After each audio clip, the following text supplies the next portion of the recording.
মেদিনীপুরে তৃণমূল বনাম তৃণমূল পুরপ্রধানের বিরুদ্ধে ক্ষোভ এবং ক্ষোভ 10 জন কাউন্সিলরের। আর এই নিয়ে বিক্ষুব্ধ কাউন্সিলরদের ফোন সুব্রত বক্সির।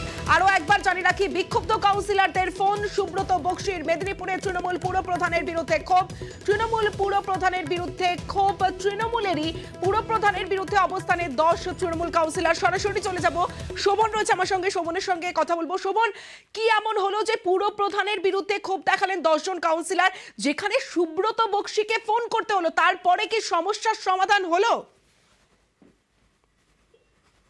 তমশ্রী, দেখো, মূলত পৌরপ্রধানের বিরুদ্ধে এই যারা অবস্থান বিক্ষোভে সামিল হয়েছিল সেই সব বিক্ষুব্ধ তৃণমূল কাউন্সিলরদের ক্ষোভ একটাই, যে বৈষম্যমূলক আচরণ করা হচ্ছে তাদের প্রতি।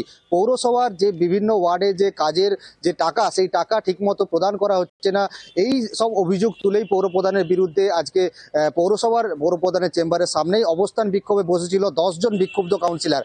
এবং সকাল থেকে প্রায় 4 ঘন্টা ধরে অবস্থান বিক্ষোভের পর অবশেষে প্রদ্যুৎ ঘোষ, যিনি তৃণমূলের রাজ্যের সাধারণ সম্পাদক, তিনি ঘটনাস্থলে উপস্থিত হন এবং তার মধ্যস্থতায় সুব্রত বক্সি ফোন করেন, তৃণমূলের রাজ্য সভাপতি সুব্রত বক্সি ফোন করেন এবং যারা আন্দোলন করছিলেন সেই সব বিক্ষুব্ধ কাউন্সিলরদের সঙ্গে কথা বলেন তিনি। ফোনে কথোপকথন হয় এবং তিনি তাদেরকে আশ্বাস দেন এবং তাদের দুপক্ষকে 2 তারিখ আগামী 2রা জানুয়ারি তাদেরকে কলকাতায় তলব করা হয়, এবং যাতে এই পৌরসভা চালানোর ক্ষেত্রে কোনো রকম যাতে এই গোষ্ঠী কোন্দল প্রকাশ্যে যা এলো তা যাতে ভবিষ্যতে না আসে, সেই কারণে তাদের দুপক্ষকে কিন্তু 2রা জানুয়ারি ডেকে পাঠানো হয়েছে কলকাতায়, এবং তারপরেই সমাধান সূত্র মিলবে বলেই মনে করছেন বিক্ষুব্ধ কাউন্সিলররা।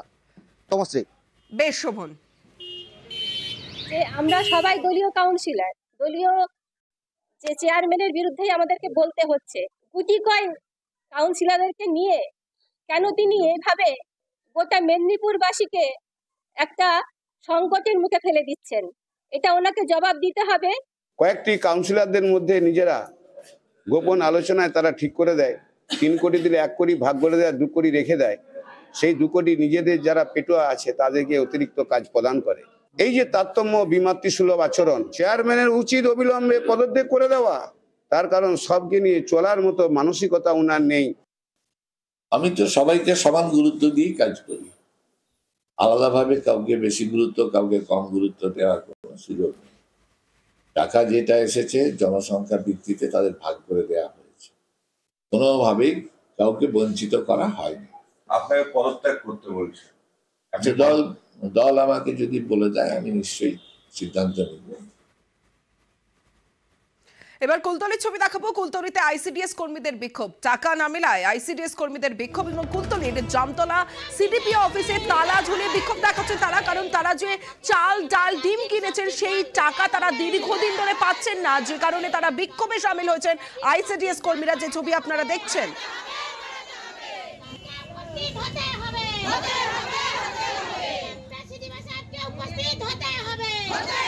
সিডিপিও 3 মাসের সবজি বিল বন্ধ করে রেখেছে, আমরা চালাতে পারছি না। একটা দিদিমণি 2-3টে করে সেন্টার দেওয়া আছে, আমরা চালাতে পারছি না। জ্বালানির দাম বাড়া, সবজি বিলের দাম বাড়া, ডিমের দাম বাড়া, 3 মাস বাকি আছে আমাদের। প্রত্যেক মাসে আমাদের সবজি বিল পেমেন্ট দিতে হবে, জ্বালানির দাম বাড়াতে হবে, আর আমরা চালাতে পারছি না। স্যার কথা দিয়েছে আজকের অফিসে আসবে বলে, স্যার আসছে না, ওই জন্য আমরা তালাচাবি দিয়েছি। কিন্তু আজকে দেখছি যে উনি আজকে চার্জের জিপিতে উনি থেকে গেছেন, কিন্তু এটা তো ওনার নিজের জিপি, তাহলে উনি আগে নিজের জিপি মেয়েদের সমস্যার কথাটা দেখবেন না? যে আমরা একটা আলোচনা করতে এসেছিলাম যে আমাদের 3 মাসের জ্বালানি, সবজি, ডিমের সমস্ত পয়সা বাকি, আমরা ধার বাকিতে চালাতে পারছি না।